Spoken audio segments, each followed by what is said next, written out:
7:46 yung operator. Makikita natin dito the first approximate time of a burst of fire. Yan, may usok na. Teka muna. Rewind please. 3 minutes. Yan. Yung nasa may upuan siya. According to testimony of General Aplaska himself, he opened the door and he asked, "Sino ka?" The agent identified himself as NBI.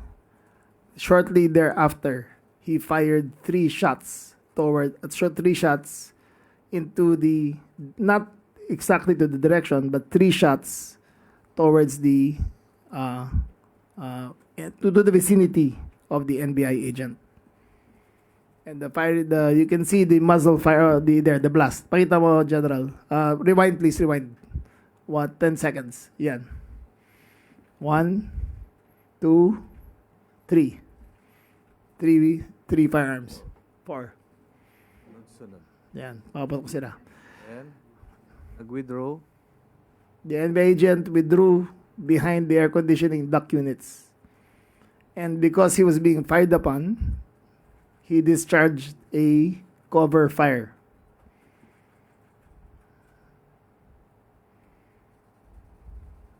One. Take note that the cover fire was because he was under the impression that he was under attack. 2, 3. Take note na yung muzzle niya naka... It was not pointed towards the Senate. It was pointed as cover fire because he was retreating. Okay, and then play. Okay.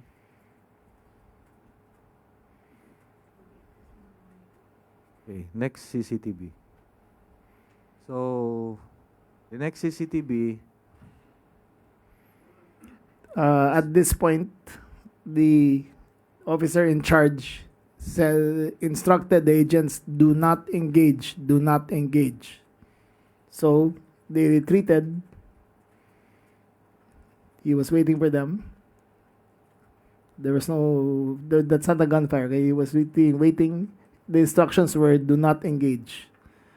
Agent Ledesma ba? Ledesma ba yung, sino yung, ano? De Leon. De Leon was in retreat. He was waiting.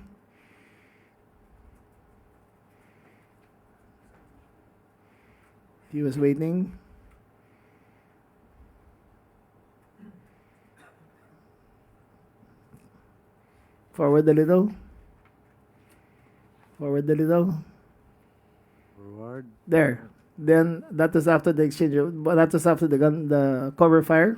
He looked behind if there was anyone following him, and they both retreated towards the canteen. okay. Back. This place, tandaan nyo, back.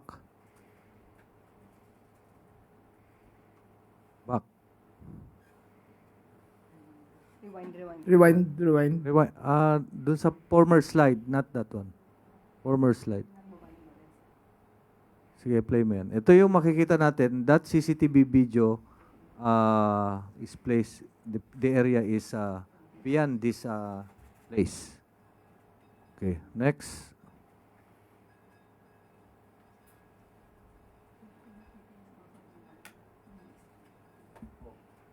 To further explain, play mo to. Play this video.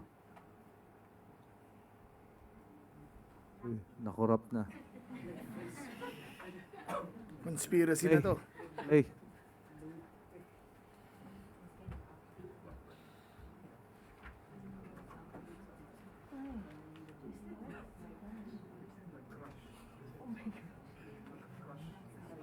This video is owned by the Senate. So we requested this video. And meron din tayo. Yung area, dito na yan. And then, this is the boundary, may pinto. Beyond that is yung second floor. Nandyan yung mga OSAA personnel, including the Marines and Police.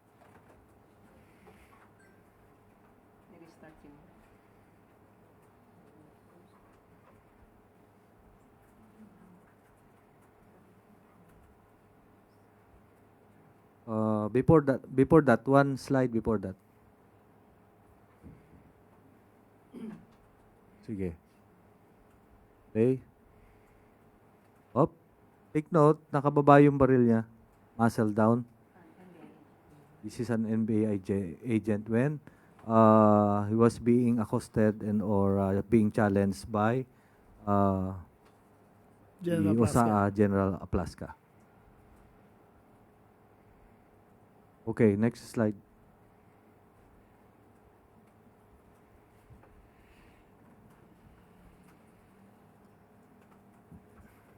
Next slide. Okay, this is the video footage also owned by the Senate. If you are inside the building at the second floor, that one is Jemel Ledesma, sir. OSAA personnel, yung unang-una. So, pause. Pause. If you can see, pause please. Pause. If you can see, the certain Mr. Ledesma, member of the OSAA, was speaking through the window. Sumilip siya. Sumilip siya dyan. Rewind nyo na konti. 5 seconds. Rewind na konti. 5 seconds. And there he is. Stop. Go. And look. He bent down. And he was peeking through the window kung sino on the dawn. So clearly he saw that there was one person in the premises. Okay. Continue. Stop. Where is Mr. Aplaska? Dito. Aplaska, the one being held by... The one Yes. being accosted, held by the back. Yes, sir. That is General Aplaska. Okay. Watch this. Holding a long Holding- firearm. He was holding a Scorpion CZ 9mm pistol carbine. Okay.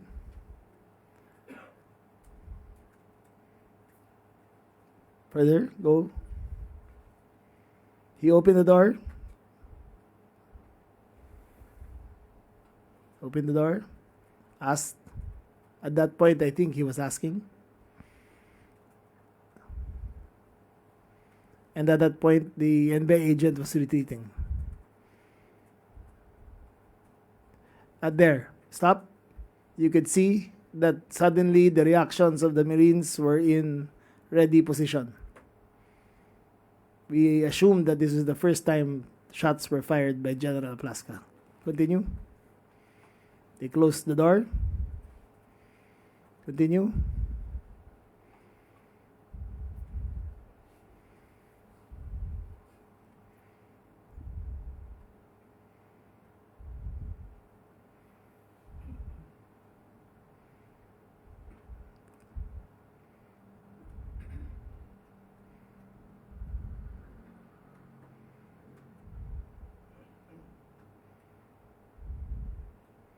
The office to the right is the office of Senator Ligarda. She was not there at that time.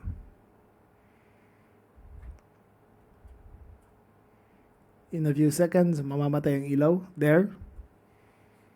They turned off the lights. The emergency lights went on.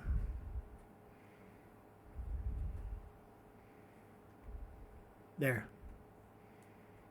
Emergency lights goes on in a few seconds. But there you could see the muzzle fire from the left. 1, 2,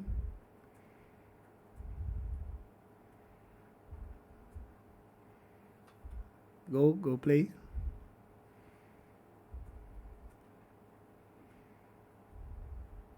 Plaska went out. Okay. Continue. Continue. Then he came back. Continue. You can see muzzle fire. Plaska pointed the gun towards the window and tried to discharge the firearm. However, the gun jammed. He tried again. The gun jammed. And then his aide fixed the gun for him. Continue. After which, he discharged the firearm again.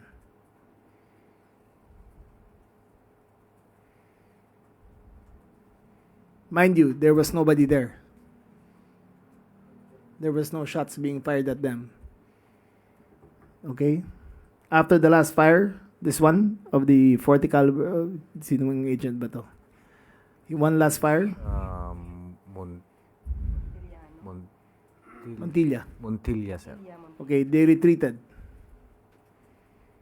Okay? So, this is the retreat.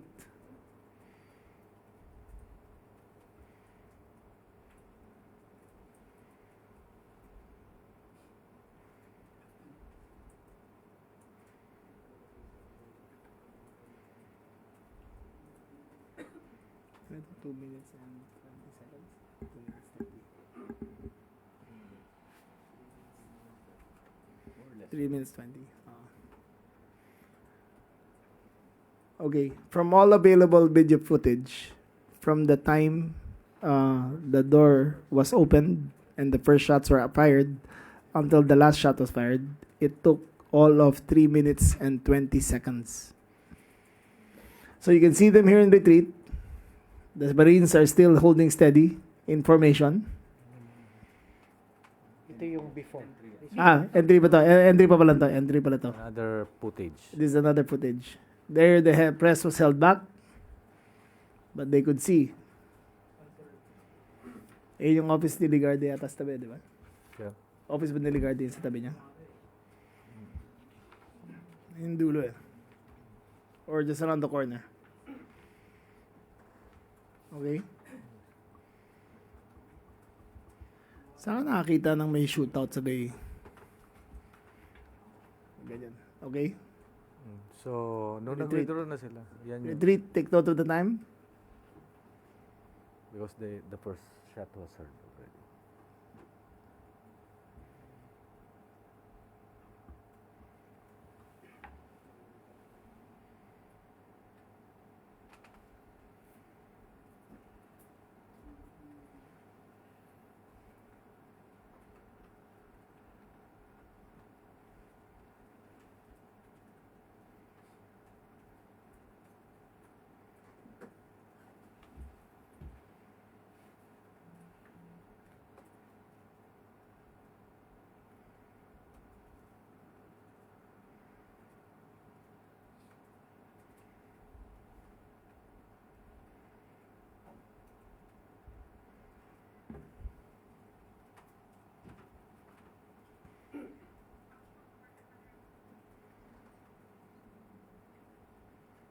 Retreat ito.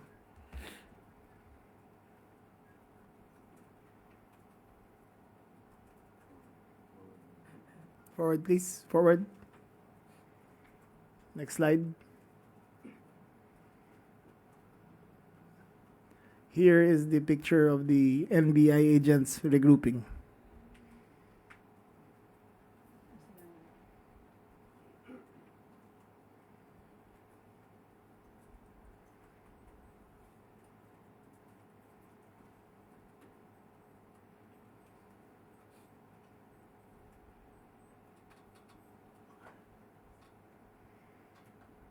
This is footage from Channel 5.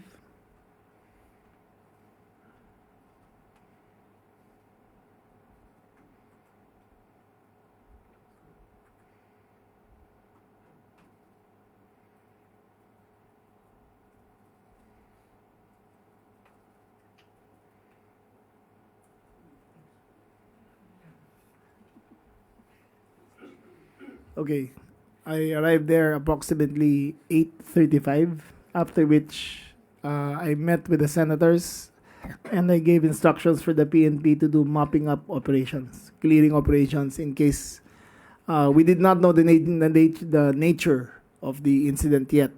Yet I instructed them to mop up the building to see if there are any unwanted persons in the area.